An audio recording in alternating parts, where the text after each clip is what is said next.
हैं easy business. आपके साथ मैं हूं अनुया यादव। डायबिटीज यानी शुगर की बीमारी, ये बीमारी इतनी आम हो चुकी है कि इंटरनेशनल डायबिटीज फेडरेशन के मुताबिक साल 2017 में भारत में 72 मिलियन यानी कि करीब 7 करोड़ 20 लाख लोगों को डायबिटीज है।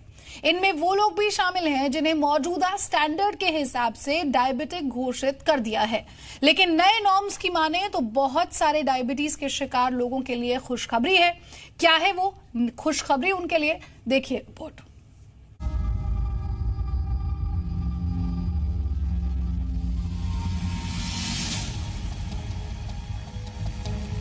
वक्त बेवक्त खाना, कुछ भी खा लेना, कसरत से दूर दूर का वास्ता नहीं, वक्त पर सोना नहीं, day to day working culture में बड़ा बदलाव। इस बदलाव का एक पहलू ये भी है कि इसने हमारी सेहत का कबाड़ा कर डाला है।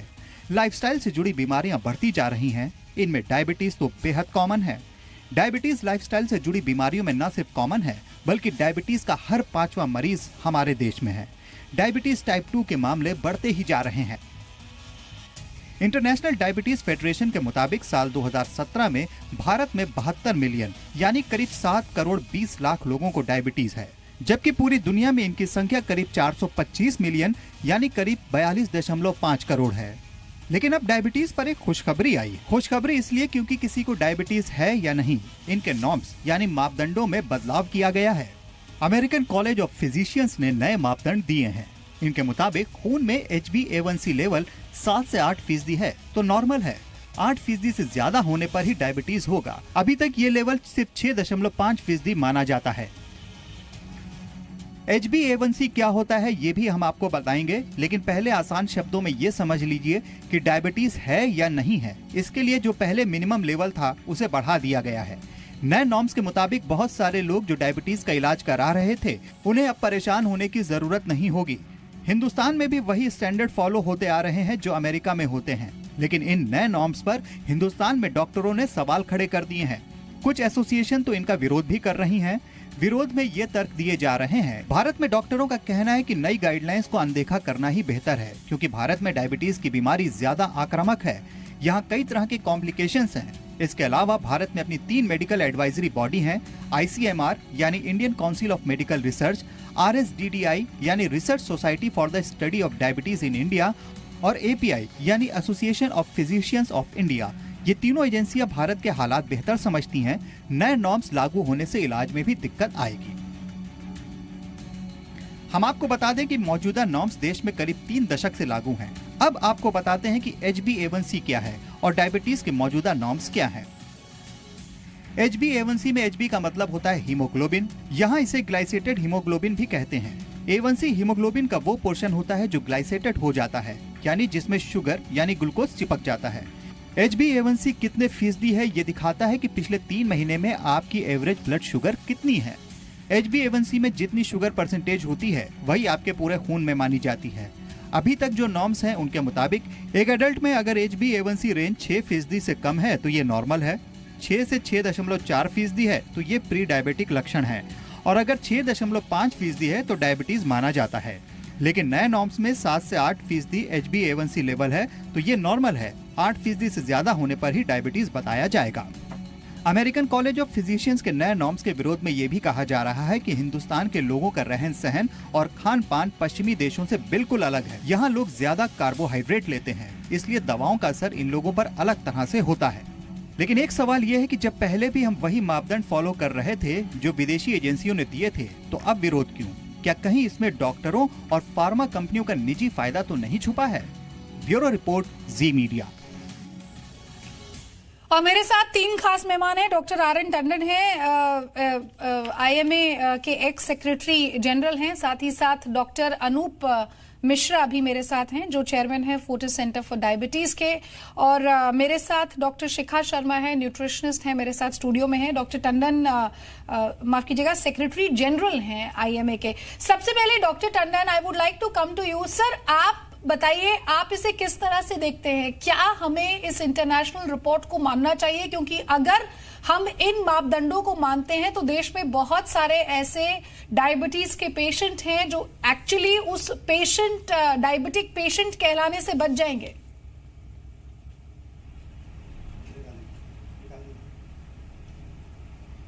हेलो सर, आप मेरी आवाज सुन पा रहे हैं? हेलो, हाँ जी, मैं आपने मेरे से ही सवाल पूछा जी है? जी जी जी जी सर, अगर आपने मेरा हेलो? सवाल सुना है तो जी। हाँ हाँ जी, हाँ जी, हाँ जी, आप एक बार रिपीट करेंगे प्लीज? सर, मैं ये पूछ रही हूँ कि वैसे तो हम इंटरनेशनल स्टडी या इंटरनेशनल रिपोर्ट्स जो भी आती है उन मानकों को मानते हैं, तो फिर इसे मानने में हमें परेशानी क्या है? हाँ, नहीं, देखिए, दो बातें बहुत इम्पॉर्टेंट हैं। परेशानी और फ़ायदा क्या है, इसको हमें थोड़ा सा ये देखना पड़ेगा कि ये जो अचानक मापदंड चेंज कर दिए गए कि HbA1c जो 6.5 तक हम लेते थे कि अच्छा है, और हम आज ये बोलें कि 7 से 8 तक नहीं अच्छा है, तो इसमें बीमारी नहीं होगी 7 से 8 तक अगर HbA1c है। तो प्रॉब्लम ये आएगी सबसे बड़ी कि जो मरीज़ आज इलाज कर रहे हैं, जिसमें हम ये कहते हैं कि HbA1c को आपने मैनेज करना है अप टू मैक्सिमम, बढ़िया रेगुलेशन है तो 6.5, अदरवाइज 7 तक आपको रेगुलेट करना है, कंट्रोल करके रखना है। उससे ज़्यादा है तो आपके लिए प्रॉब्लम है, आपको थोड़ी मेहनत करनी पड़ेगी डायबिटीज़ को कंट्रोल करने के लिए। पैरामीटर्स चेंज हो जाते हैं कंट्रोल के। तो सबसे इम्पॉर्टेंट चीज़ इस समय ये है कि HbA1c की इम्पॉर्टेंस ही ज़्यादा इसमें दिखाई जा रही है। और आज की तारीख में अगर हम अपने इंडियन सिनेरियो की बात करें तो HbA1c एक ज़रूर बढ़ रहा है, इस्तेमाल हो रहा है, ज़्यादा लोगों को इन्फॉर्मेशन है कि HbA1c को हमें मेजर करना चाहिए टू डायग्नोज, और उसके बाद ट्रीट करने के लिए इसका कि किस तरह से हमें HbA1c की मदद लेनी चाहिए। पर इतनी ज़्यादा HbA1c अभी हमारे रिमोट एरियाज में नहीं इस्तेमाल हो रही है। तो HbA1c के ऊपर सारी चीज़ें हम अपनी अगर बेस कर दें कि इस 6.5 तक जो हमारा अभी तक का मापदंड था कि अगर 6.5 तक मेंटेन कर लें हम HbA1c तो डायबिटीज़ का कंट्रोल बहुत अच्छा है, कॉम्प्लिकेशंस होने के चांसेस बहुत कम है। और अचानक आज हम ये बताएं कि 7 से 8 तक आपको डायबिटीज़ नहीं है, और डायबिटीज़ अगर आपकी हो रही है तो 8 से ऊपर HbA1c है, तब आप इलाज शुरू करो, तो इससे बहुत कन्फ्यूजन शुरू हो जाएगा। जब तक हम ये ना देख लें कि इस HbA1c को 7 से 8 में रखने में और उसके बाद हमें क्या प्रॉब्लम्स आ रही हैं, क्या नहीं आ रही हैं, उनको हमें देखना है। क्योंकि आज की तारीख में 6.5 तक अभी तक लोगों का यही मानना है, जितने एक्सपर्ट हैं, कि ये शुगर लेवल बड़ा अच्छा मेंटेन है, तो जो कॉम्प्लिकेशंस है डायबिटीज़ के वो नहीं होंगे। अब 7 से 8 अगर हम कर देंगे तो हमारे यहाँ क्या फ़र्क पड़ेगा, इसका ये अंदाज़ हमारे को लगाना पड़ेगा, रिसर्च करनी पड़ेगी, इनके इफेक्ट देखने पड़ेंगे। अचानक आज हम ये कह दें कि कल से 7 से 8 जिनका अप टू 8 है HbA1c, उनको डायबिटीज़ का इलाज की ज़रूरत नहीं है। तो ये एक बहुत बड़ी प्रॉब्लम। डॉक्टर टंडन, अंदाजे की जो आपने बात कही कि भारत में किस तरह से इसका असर पड़ेगा, क्योंकि यहाँ डायबिटीज़ के जो पेशेंट्स हैं उनकी संख्या लगातार बढ़ती जा रही है। डॉक्टर अनूप मिश्रा भी हमारे साथ हैं, चेयरमैन है Fortis centre for diabetes, obesity and cholesterol के। Sir, what's your view on this? और जिस अंदाजे की बात डॉक्टर टंडन कह रहे हैं, तो क्या आप भी ये मानते हैं कि चलिए भाई, नए मानकों को हम नहीं मानेंगे, लेकिन जो हमारा फिलहाल स्टैंडर्ड चल रहा है कि 6.5% से ऊपर, अगर आप 6.5% से ज्यादा आपका HbA1c है तो आप खतरनाक रेंज में हैं, और उससे पहले अगर है तो फिर प्री डायबिटीज और नॉर्मल डायबिटीज के अंदर कंट्रोल होता है? मैम, पहले तो मैं आपको क्लियर कर दूं, ये प्रोमो में जो आपने बताया ये गलत बताया। ये डायग्नोसिस के लिए नहीं है। ये guidelines American college of physician की है, अमेरिकन डायबिटिक एसोसिएशन की नहीं, और American association of clinical endocrinologist की नहीं है। ये तो केवल एक ऑर्गेनाइजेशन ये गाइडलाइन दे रहा है, वो डायग्नोसिस की नहीं दे रहा। मैं बिल्कुल क्लियर करना चाहता हूं इस गाइडलाइन के साथ, जो अगर लोग इसको लोगों में अगर उसको कार्यान्वित भी करें तो इसमें डायग्नोसिस का कोई फर्क नहीं पड़ेगा। बोल तो उतने ही लोग पहले डायबिटीज के डायग्नोसिस के होंगे जितने आज होंगे। ये केवल फर्क पड़ेगा कि उनका कंट्रोल जो डायबिटीज की दवाओं से और लाइफस्टाइल से होता है वो कितना रखना है। तो let's be very clear on this issue, बिल्कुल क्लियर। मैं ऑडियंस को बता देना चाहता हूं कि डायग्नोसिस ऑफ डायबिटीज की ये नहीं, अमेरिकन कॉलेज ऑफ फिजिशियंस के ही नए मापदंड की बात की है यहाँ पर। हाँ, लेकिन ये डायग्नोसिस की नहीं है। अब मैम डायग्नोसिस का नहीं है, उसको अलग रख लीजिए। डायग्नोसिस में कोई फर्क नहीं पड़ेगा, उतने पेशेंट कल थे और उतने पेशेंट आज भी रहेंगे। ठीक है सर, ठीक है। केवल उसके फॉलोअप में फर्क पड़ेगा। और बिल्कुल क्लियर है कि पिछले 30 साल से जो हमारे पास स्टडीज हुई हैं उसमें क्लियरली बताया है कि 7% से ज्यादा अगर होगा तो सारी कॉम्प्लिकेशन ज्यादा हो जाएंगे। आज उस स्टडीज को आप नजरअंदाज किसी हिसाब से कर ही नहीं सकते।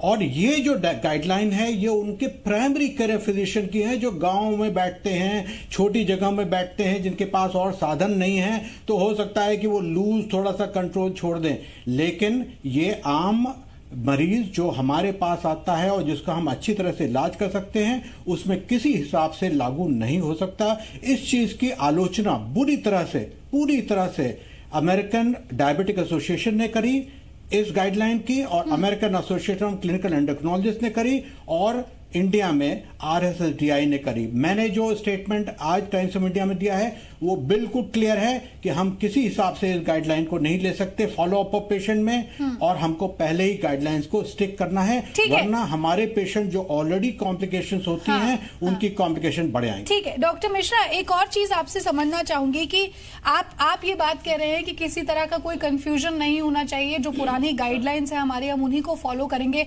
लेकिन सर क्या इस नई रिसर्च से, क्या इन नई डेडलाइन से, या मैं कहूं पैरामीटर्स से, कोई भी आदमी अगर ये सोचे कि देखिए मेरी डायबिटीज जो है वो 7 से 8 के बीच में है या 7 से कम है, अब फिर भले ही वो 6.9% क्यों ना हो, I am not in a very critical state, you think he should not think like that?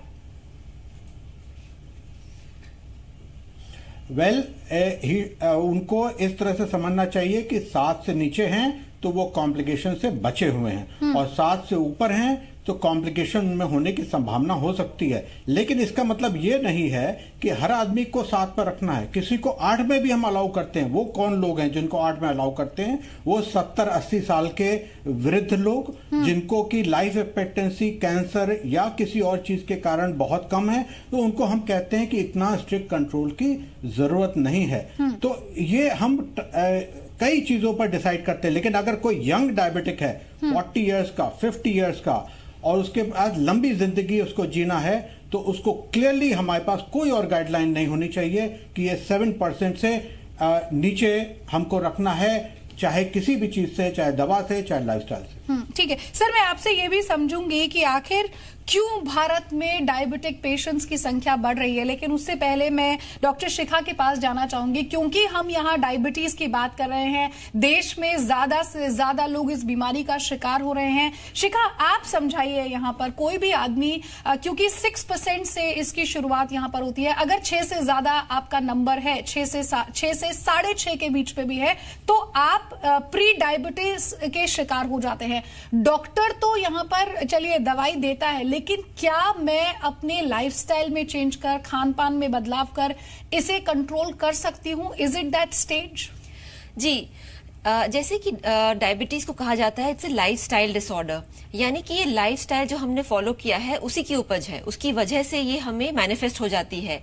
We can carry a genetic tendency, यानी हमारे पेरेंट्स में अगर किसी को डायबिटीज है we can carry that tendency, but जरूरी नहीं है कि वो डायबिटीज में तब्दील हो if we are actually watching and looking after our diet and a lifestyle. Now 6 to 6.5 के बीच में जब एक पेशेंट को कहा जाता है प्री डायबिटिक है और you should start taking care of your diet and lifestyle, ये बहुत इंपॉर्टेंट है ऑन 2 fronts. पहली बात ये है कि normally patients ignore their health, they ignore their diet, they ignore their lifestyle and they keep pushing it कि ठीक है जब तक डॉक्टर कहेंगे नहीं तब तक जो चल रहा है सही चल रहा है। तो इसलिए 6 to 6.5 के रेंज में जब उनको हम एक कॉशन कर देते हैं या उनको एडवाइस करते हैं कि now you have to be very careful and you have to take your health more carefully, your nutrition, your exercise more carefully, तो वो सही समय पे बच जाते हैं, specially in young diabetics. Like for example, अगर वो डायबिटिक प्री डायबिटिक यंग है, अगर सपोज वो 30s में है, 40s में है या लेट 40s में है, उस समय अगर वो अपने हेल्थ में चेंजेस लाए, अपने खाने पीने में, अपनी एक्सरसाइज में, तो obviously because he would be living with this condition for the rest of his life, तो ये सही है कि अगर हम उसे 6 और 6.5 के बीच में ही कॉशन कर दें। बट हाँ, अगर हम उसे 7 और 7.5 के बीच में कॉशन करेंगे, it will be too late for him to make changes because the habits also don't change overnight. ठीक है। डॉक्टर मिश्रा, अब मैं आपसे जो सवाल मैं आपसे कर रही थी सर, वो समझना चाहूंगी, क्या कारण आप देखते हैं देश में, क्या लाइफस्टाइल और खान पान ही एक बहुत बड़ा फैक्टर है कि डायबिटीज के शिकार लोग ज्यादा से ज्यादा हो रहे हैं? इससे पहले मैं दो स्पष्टीकरण आपको और दे दूं। जी। एक तो ये A1C 5.7 से 6.5 के बीच में प्री डायबिटीज होती है, 6 to 6.5 नहीं। ठीक है सर। और दूसरा, आप अगर हम जोर दे रहे हैं हीमोग्लोबिन A1C पर, हमको क्लियरली समझना है कि हम अगर ब्लड शुगर उसके साथ नहीं करेंगे तो कई बार हीमोग्लोबिन A1C बिल्कुल गलत आपको इंफॉर्मेशन देगा, स्पेशली जो लोग अनीमिया के होते हैं उनमें ठीक इंफॉर्मेशन देता नहीं है। तो मैं एक सबको बताना चाहता हूं कि A1C पर रिलाई मत करिए पूरा, और साथ में शुगर को जरूर लेकर, ब्लड शुगर की जांच जरूर लेकर चलिए। अब जहां तक आपके प्रश्न का सवाल है कि इंडिया में क्यों बढ़ रहा है, ये हमको सब पता है और हम लोग रोज ही देखते हैं ऐसे पेशेंट जो कि जिनकी लाइफस्टाइल टोटली खराब हो गई है, या वो ऐसे लीड कर रहे हैं जिसमें कि ना तो एक्सरसाइज है ना बैलेंस डाइट है, जैसे शिखा ने कहा, साथ में स्मोकिंग करते हैं, साथ में खूब अल्कोहल है और साथ साथ में स्ट्रेस भी है। तो ये 5-6 फैक्टर मिलकर पिछले 10 साल में स्पेशली बहुत ज़्यादा इसका बढ़त हुई है। और 10 साल में, 15 साल में हमने करीब करीब 100%, 150% डायबिटीज बढ़ी हुई देखी है। और इसका कारण मेरा अपना ख्याल तो यह है कि बच्चों से शुरू होता है। हमने स्कूल में जाकर देखा, जो प्राइवेट स्कूल के बच्चे हैं वो बिल्कुल मोटे हैं, उनका जो जंक फूड का सेवन है बहुत ज़्यादा है, उनकी मदर भी मोटी हैं, उनकी टीचर्स भी मोटी हैं, सारा एनवायरनमेंट एक ओबेसिटी एनवायरनमेंट है। और उनको ठीक से पता नहीं कि उनको क्या करना है, क्या खाना है और किस तरह की एक्सरसाइज पर कोई जोर नहीं है स्कूल में। तो ये सब सारे फैक्टर्स बढ़ते ही जा रहे हैं, इसमें कोई लगाम नहीं है, और हम इसमें बढ़त अगले 10 साल में 200% और देखेंगे। डॉक्टर टंडन, एक इम्पॉर्टेंट चीज आपसे ये समझना चाहूंगी, भारत की ज्योग्राफिकल कंडीशन हो या हमारा लाइफस्टाइल हो, खान पान हो, it is very different from the other countries. क्या डेवलपिंग कंट्री और डेवलप्ड कंट्री का यही फर्क है जो आप देखते हैं? लाइफस्टाइल, रहन सहन, हम जो खाते हैं, हम जो पीते हैं, उसके ऊपर डिपेंड करता है, और इसलिए पैरामीटर्स वहां बदले गए हैं और हम नहीं बदल सकते हैं?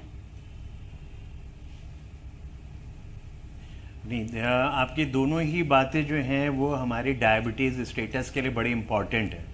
जो लाइफ स्टाइल वेस्टर्न कंट्री का चल रहा था, जो डेवलप्ड कंट्रीज़ का चल रहा था, वो लाइफ स्टाइल ग्रेजुअली अब हमारे हिंदुस्तान में सारी जगह देखने को मिल गया है। और उस लाइफ स्टाइल और उस खान पान को जो अगर हम देखें, उसकी वजह से हमारी बहुत सारी चीज़ों पे फ़र्क पड़ता चला जा रहा है। अभी हमने उनकी लाइफ स्टाइल को फॉलो किया है, और जैसे कि उनका जितना भी फास्ट फूड है, जितनी भी कोल्ड ड्रिंक्स हैं, उन सब की वजह से जो हमारा कंजम्पशन बढ़ा है। और सबसे इम्पॉर्टेंट चीज़ है कि हमारी जो एक्सरसाइज करने की एक फितरत हुआ करती थी, जो पैदल चलने की एक फितरत हुआ करती थी एक हिंदुस्तानी में, एक पहले ज़माने में, वो एकदम अब ख़त्म होती चली जा रही है। यानी कि डाइट हमारी जो है वो वेस्टर्न हो गई है, डेवलप्ड वर्ल्ड की हो गई है, और एक्सरसाइज जो है हमारी जो अंडर डेवलप्ड वर्ल्ड की थी वो ख़त्म हो गई है। तो हम बिल्कुल एकदम सीडेंट्री लाइफ स्टाइल में आ गए हैं, और खाना जो है हमारा गड़बड़ होता चला जा रहा है, और मोर ऑफ ए कार्बोहाइड्रेट्स हम जो ले रहे हैं, फास्ट फूड में सिर्फ मैदा और मैदे की चीज़ें खा रहे हैं, उनकी वजह से बहुत सारी प्रॉब्लम्स आ गई हैं। वेस्टर्न वर्ल्ड और डेवलप्ड वर्ल्ड में इस समय डाइट के ऊपर जितना तवज्जो दिया जा रहा है, वो तवज्जो हिंदुस्तान में नहीं है। वहाँ पे फास्ट फूड के ऊपर जितना कंट्रोल आ रहा है, खाने के ऊपर वो कैलोरीज लिख रहे हैं, कितना सॉल्ट है, कितनी शुगर है, कितना नुकसान कर रहा है, वो चीज़ें लोग वहाँ देख रहे हैं, और उसकी वजह से उनकी डाइट जो है वो चेंज हो रही है। हमारी जो पुरानी हिंदुस्तानी प्रथा थी, वो उस तरीके की डाइट के ऊपर जा रहे हैं, मोर टूवर्ड्स वेजिटेरियनिज्म, और उसमें भी उन चीज़ों को ले रहे हैं जिनसे कि उन्हें फ़ायदा हो रहा है। क्योंकि आज हमारे पास बहुत सारे पैरामीटर्स हैं जो हमें बता रहे हैं कि खाने की ये चीज़ें हैं जो आपको फ़ायदा करेंगी। आपकी डाइट को कंट्रोल करोगे तो आपकी डायबिटीज़ कंट्रोल होगी, आपकी सारी जितनी भी लाइफ स्टाइल डिजीज़ हैं आप उन्हें कंट्रोल कर सकते हो। पर हम उन चीज़ों को भूलते जा रहे हैं जो हमारी अपनी हिंदुस्तान की देन थी, उन्हें हम भूलते जा रहे हैं। तो हम फॉलो कर रहे हैं डेवलप्ड वर्ल्ड को और डेवलपिंग वर्ल्ड में होते हुए बाकी अपनी जो चीज़ें थी उनको भूलते जा रहे हैं। तो जितनी खामियां हैं हमारी डेवलप्ड वर्ल्ड की, उनको हम सब कंज्यूम कर रहे हैं और अपनी जो अच्छाइयाँ हैं उन्हें छोड़ते जा रहे हैं। शायद हम भी 20 साल बाद उनको वापस ढूंढेंगे कि हमारे जो बुजुर्ग थे जिनको की डायबिटीज होने के बावजूद भी कॉम्प्लिकेशन नहीं होते थे, उसकी वजह क्या थी? शायद वो एक्सरसाइज, वो उनका वॉक करना एक लंबे समय तक, खान पान का तरीका हो, लाइफस्टाइल हो, उन सब में देखो कि आज बदलाव करने की जरूरत है। शायद इसीलिए, बिल्कुल सर, इसीलिए शायद हमारे पैरामीटर्स उनके पैरामीटर्स से अलग है। डॉक्टर मिश्रा, अब इस समय जो व्यूअर हमारा शो देख रहा है, एक बात तो आपने क्लियर कर दी है कि भारत में जो पुराने पैरामीटर्स थे डायबिटीज के, जिसे आपने प्री डायबिटीज कहा, 5.7 to 6.5% की अगर आपकी डायबिटीज है तो आप प्री डायबिटीज के शिकार हैं। सर, ऐसे में डॉक्टर की जो सलाह होती है उस पर कई बार कोई भी पेशेंट अमल नहीं करता है या वो उसे उतना सीरियसली नहीं लेता है। कई बार दवाओं का सेवन भी समय पर नहीं हो पाता है, कसरत बताई जाती है वो भी नहीं करती है। उन पेशेंट्स को आपकी क्या सलाह होगी कि वो 6.5% के लेवल को क्रॉस ना करे, जो उनके लिए फिर काफी हानिकारक हो जाएगी? नहीं, इसमें तो देखिए हमारी सलाह बड़ी को क्लियर है। हमको 6.5 तो क्रॉस नहीं करना है, हमको 5.7 से नीचे लाना है। और प्री डायबिटीज एक ऐसी कंडीशन है जो कि हम रिवर्स कर सकते हैं। This is a great opportunity for prevention of diabetes. आज वर्ल्ड वाइड जितने ट्रायल्स हुए हैं और जिसमें डीपीपी ट्रायल सबसे फोरमोस्ट है अमेरिका में जो हुआ है, उसमें सब प्री डायबिटिक इंडिविजुअल्स लिए हैं फॉर प्रिवेंशन ऑफ डायबिटीज। तो हम पूरी हद तक कोशिश करते हैं प्री डायबिटीज स्टेज में कि ये रिवर्स होकर और 5.7 से नीचे जाए, और ये 5.7 एक साल तक अगर रहेगा तो आपकी डायबिटीज रिमिशन में है। तो इसमें डाइट और लाइफस्टाइल का वो है, लेकिन मेजर चीज जो बॉटम लाइन जिसको कहा जाए वो वेट लॉस है। और जो लोग पहले 6 महीने में 10% वेट लॉस कर लेते हैं उनको रिमिशन में जाने की संभावना बहुत ज्यादा होती है। लेकिन कुछ लोग नहीं एक्सरसाइज कर पाते तो उनको हम कोई दवाएं भी देते हैं जो रिमिशन में ला सकती हैं। तो प्री डायबिटीज इस तरह से बहुत इंपॉर्टेंट है कि उसमें रिमिशन हो सकता है। और नंबर 2, प्री डायबिटीज कोई इनॉक्यूअस कंडीशन नहीं है, उसके साथ हार्ट डिजीज उतनी ही जुड़ी हुई है जितनी डायबिटीज के। तो the moment you are in pre diabetes category you are at high risk for coronary artery disease. तो ये सबको समझना चाहिए कि आप ऑलरेडी रिस्क पर हैं। बिल्कुल। और आखिर में डॉक्टर शिखा आपके पास आऊंगी। जो बात यहाँ पर डॉक्टर मिश्रा ने कही बहुत क्लियरली, जिसकी शुरुआत हमने की थी, आपने कहा था कि लाइफस्टाइल में बदलाव, खान पान में बदलाव, ये वो फैक्टर्स हैं जो हम बात कर रहे थे कि सुधार ला सकते हैं। मैम, सर ने ये बात कही कि लाइफस्टाइल, स्कूलों में जंक फूड हो या फिर कुछ भी ऐसा हो, उन माओं को क्या सलाह देंगी या स्कूल अथॉरिटीज को आप क्या सलाह देंगी कि कैसे वो बच्चों से, उस लेवल से ही अगर हम बदलाव करते हैं तो फिर बड़े होने तक 20 साल बाद हमें अपने युवा के अंदर, अपने देश के यंग मैन के अंदर ये प्रॉब्लम्स ना देखने को मिले? जैसे कि आपने कहा कि स्कूल में एक इन्फ्लुएंस बच्चे हो जाते हैं और वो एक बहुत ही अच्छी एज होती है जहाँ पे हेल्दी प्रैक्टिसेस इंस्टीट्यूट हो सकती हैं। सो आई वुड रेकमेंड कि जितने भी स्कूल्स हैं उनको हेल्दी प्रैक्टिसेस अपने एक वीकली शेड्यूल में लानी चाहिए। लाइक फॉर एग्जाम्पल, जब हम इतने सारे स्टडीज और टेस्ट करते हैं बट अपने गेम्स के एक्सरसाइज प्रोग्राम्स में अगर वो एक हेल्थ कॉन्शियसनेस लाएंगे तो it will be far easier for the child to accept it as part of the belief system. See, आज हमारे देश में क्या प्रॉब्लम है कि हमारे बिलीफ सिस्टम में ये है कि जब बीमार होंगे डॉक्टर के पास जाएंगे, वो दवाई दे देंगे, हम ठीक हो जाएंगे। So the responsibility of health care हमारे अपने हाथ में हम कभी नहीं लेते कि हमारा क्या रोल है as patients. And if the patient takes equal responsibility कि हाँ हम डॉक्टर के पास जा सकते हैं, but to make medicine as the only resort makes the patient कि ठीक है हमारी कोई जिम्मेदारी नहीं है, जब कुछ होगा तो देखा जाएगा। So that is the thing which we have to change in students. बिल्कुल। बहुत बहुत शुक्रिया डॉक्टर शिखा आपका। डॉक्टर मिश्रा आपका भी बहुत बहुत शुक्रिया। Doctor Tandon, thank you so much. तो इस खास प्रोग्राम में हमारे साथ बस इतना ही, लेकिन एक बात तो तय है, इंटरनेशनल नॉर्म्स चाहे कुछ भी हो, लेकिन हमारे देश में जो डॉक्टर्स हैं, जो एक्सपर्ट्स हैं, वो ये मानते हैं कि जो प्रेजेंट पैरामीटर्स हैं जो डायबिटीज़ के प्रेजेंट पैरामीटर्स हैं उन्हें ही फॉलो किया जाएगा। और जैसा कि डॉक्टर मिश्रा ने यहाँ पर कहा कि भले ही आप प्री डायबिटिक हैं, लेकिन आप उस सिचुएशन को रिवर्स कर वापस हेल्दी हो सकते हैं अगर आप अपनी लाइफस्टाइल, अपने खान पान में बदलाव करते हैं।